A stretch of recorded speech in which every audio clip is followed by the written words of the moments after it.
बहुत आभार अभिषेक को। आज मैं इस सभागृह में हूं, ये इस सभागृह के बाहर भी बहुत चर्चा का विषय है।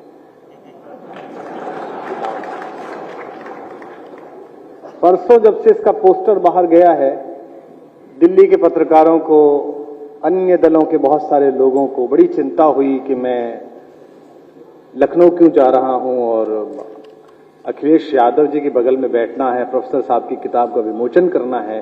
तो एक वरिष्ठ पत्रकार ने मुझसे पूछा कि ये कुछ अजीब नहीं है। मैंने उनसे कहा कि होता तो यही रहा था लोकतंत्र में, इन दिनों कुछ अजीब हो रहा है कि आसपास नहीं बैठ रहे हैं। आदरणीय मुलायम सिंह जी मंच पर हैं।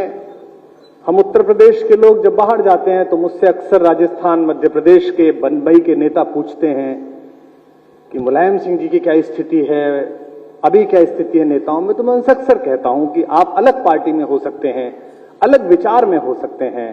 हम उत्तर प्रदेश के लोगों के लिए मुलायम सिंह व्यक्ति नहीं है, एक इमोशन है, एक भावना है।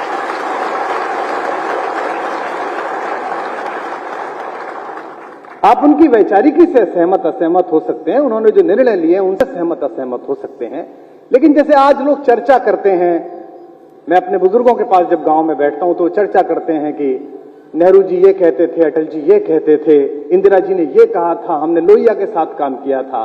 आप सब लोग इस हॉल में बैठे हुए जो आज बैठे हैं, जो देख रहे हैं, मैं ये जानता हूं कि आने वाले वर्षों में, आने वाली शताब्दियों में हम और आप इस बात पर जरूर चर्चा करेंगे, हमारी संतति जरूर चर्चा करेंगी कि हम उस समय में राजनीति देख रहे थे जब उत्तर प्रदेश में मुलायम सिंह थे, तो मुलायम सिंह राजनीति कर रहे थे। आज सामने सुनने वालों का जो मजमा है, जो फहरिस्त है, उससे लेकर ऊपर तक ये बात सिद्ध होती है कि लोकतंत्र की सच्ची खुशबू ही ये है कि हम राजनीति के पार भी देखना सीखें। मैंने इस सूची को देखा जिसमें महनीय लोग बैठे हैं, जिसमें मंचों पर मेरे आशीर्वाद दाता और हिंदी की कविता पीठिका के कुलपति आदरणीय उदय प्रताप जी के सानिध्य में बैठने का सौभाग्य मुझे आज मिला। मैंने सूची देखते ही हेमंत जी से कहा एक कमी इसमें दिख रही है, तो उन्होंने कहा क्या?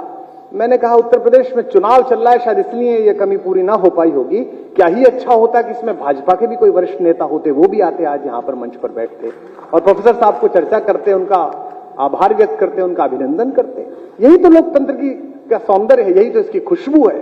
हमने राजवंशीय व्यवस्थाओं से चलकर, हमने बार्बरिक एज से चलकर, हमने अलग अलग प्रकार का सफर करके इसको लोकतंत्र को तैयार करा है इस बात के लिए कि हम सदनों के अंदर, सड़क पर खड़े होकर, विधानसभाओं में, लोकसभाओं में, राज्यसभाओं में एक दूसरे से असहमत रहें, लेकिन जब हम एक दूसरे के व्यक्ति के गुणों के विषय में चर्चा करने के लिए इकट्ठे हों तो ऐसे इकट्ठे हों जैसे आज अतुल अंजान भी बैठे हुए हैं, आज मनोज भी बैठे हुए हैं, सब लोग यहां पर बैठे हुए हैं।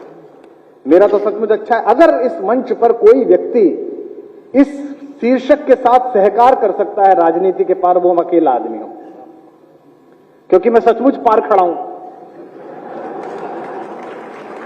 वे जिन्हें बसा के आया था उन्होंने पार खड़ा कर दिया, और जो दूसरे पार के लोग हैं वो सोच रहे हैं कि इधर आ जाए तो अच्छा है। तो मैं प्रोफेसर साहब को बहुत बधाई देता हूं कि हम और आप ही पार खड़े हुए हैं। लेकिन वानप्रस्थ के बाद प्रोफेसर साहब, ये समर आपको अभी इस बात की अनुमति नहीं देता कि आप राजनीति के पार खड़े हों। राजनीति युग धर्म है, उसकी नब्ज पर उंगलियां रखना हर सचेत आदमी का काम है, चाहे वो पत्रकार हो, चाहे वो चित्रकार हो, चाहे कवि हो।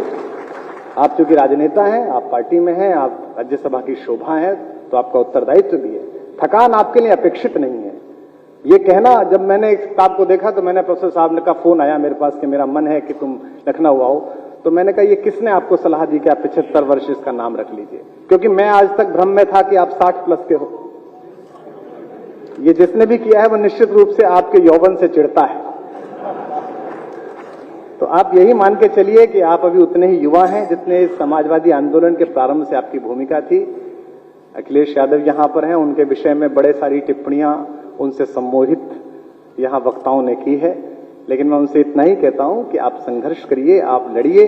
आपकी इस देश को भी जरूरत है, इस प्रदेश को भी जरूरत है।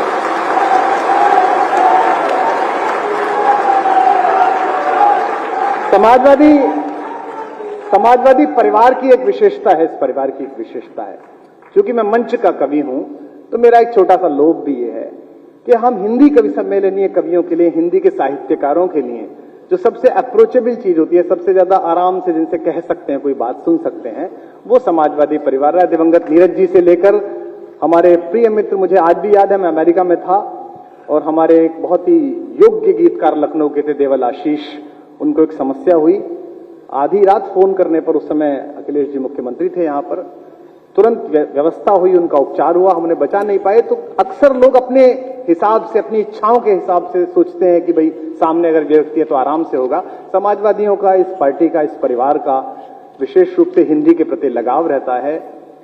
दो एक बात बोल के मैं अपनी बात को विराम दूंगा। ये देश इस समय, जैसा मनोज बोल रहे थे, इस समय एक ऐसी स्थिति में है जहां थोड़े से ताप को कम हो जाना जरूरी है, गुस्से का थोड़ा कम हो जाना बहुत जरूरी है। और ये जो कुछ भी चल रहा है और जिससे भी मैं और आप चिंतित हैं, इस हॉल में बैठे हुए लोग, समाजवादियों से अलग अगर कुछ लोग बैठे हों तो उनको भी मैं विशेष रूप से कहना चाहता हूं, मंच पर भी है और नीचे भी अन्य पार्टियों के लोग बैठे हैं, इस मुल्क की मिट्टी की तासीर है कि ये नफरत का बीज ज्यादा दिन सहन नहीं करती। यहां मोहब्बत का बीज ही चलता है, यहां प्रेम का बीज ही चलता है। एक दूसरे की बात सुनी जाए, एक दूसरे की बात कही जाए। तुम ही तुम हो तो क्या तुम हो, हम ही हम है तो क्या हम है। ये जो संवाद हमारे यहां समाप्त हुआ है, इसकी चिंता करना ये भारत के गणतंत्र ने सिखाया है।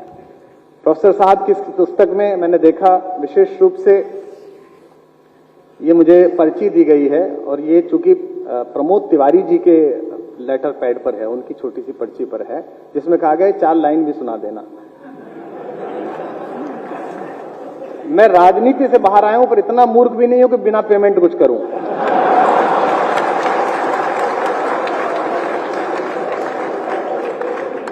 हमारा तो निजी रूप से जन्म ही इस काम के लिए हो गया है। 2010 से 2014 तक इनकी पार्टी के खिलाफ लड़ते रहे, उसके बाद दूसरे आ गए, उनके खिलाफ लड़ते रहे। अब ये ऐसा ना हो जाए ये सत्ता में आ जाए फिर इनके खिलाफ लड़ो, फिर ये बात ना हो जाए। तो प्रमोद जी का, तो प्रमोद तिवारी सबसे सुरक्षित इस मंच पे आदमी है। उन्हें पता है कुमार विश्वास कुछ भी बोले उनका कोई नुकसान फायदा नहीं होना है, तो वो परम प्रसन्न है। तो एक संवाद का समस्या इस देश में है कि हम बात नहीं कर रहे हैं।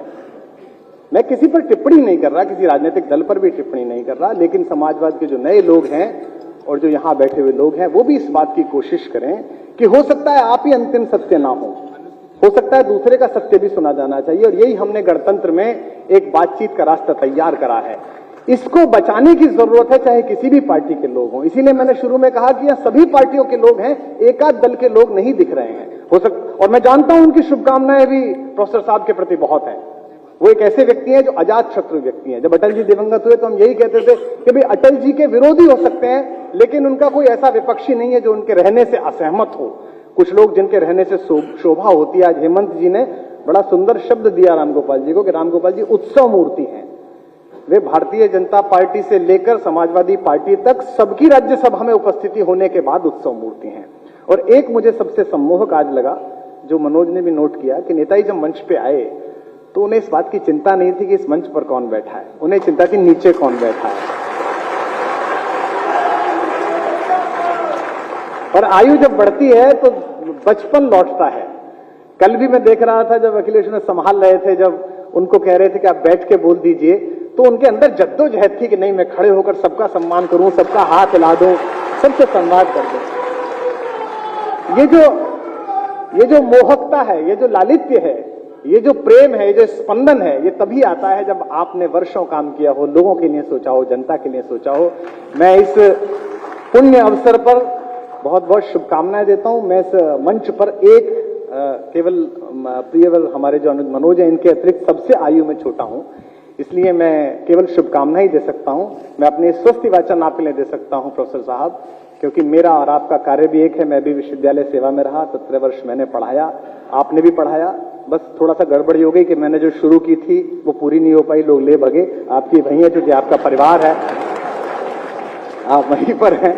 तो और प्रोफेसर साहब कविताओं में भी रुचि रखते हैं, और सबसे अच्छी बात है कि हम उनसे कह लेते हैं।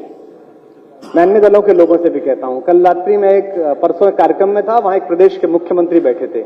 मैंने उनसे भी कहा था कि कवियों को सुनना सीखिए, कवियों को सहना सीखिए, क्योंकि जिन्होंने हमें सुनना अस्वीकार कर दिया था वो आज किसी को सुनाने लायक नहीं बचे हैं।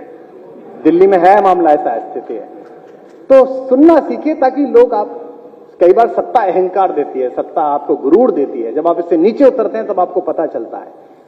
छत्तीसगढ़ में मैं एक मंत्री महोदय के साथ यात्रा कर रहा था चुनाव से 2 महीने पहले, तो मुझसे बोले कि क्या हाल है, तो मैंने कहा जमीन हिल रही है, नहीं जीतेंगे। उन्होंने मानी नहीं, चूंकि हवा में थे वो। थोड़े दिन बाद सचमुच हिल गई और फिर नीचे आ गए। तो आज आप संघर्ष के पथ पर हैं और आपको राजपथ तक पहुंचना है। इसके लिए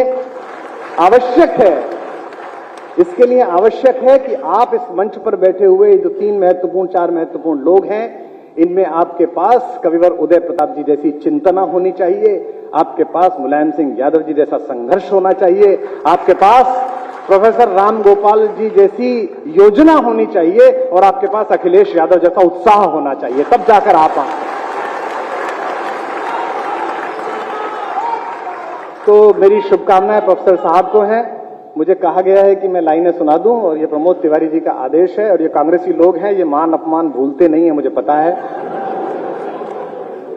और कुछ पता नहीं है इस देश में किस दिन क्या हो जाए, और हमको तो बिना पार्टी के जीना है अभी, तो इसलिए इनकी बात मान लेनी चाहिए। और वैसे भी बेचारे ये और हम 2 ही ब्राह्मण है, कौन सुन रहा है हमारी, तो हम एक दूसरे की सुन लेते हैं थोड़ा सा, एक दिन ऐसा।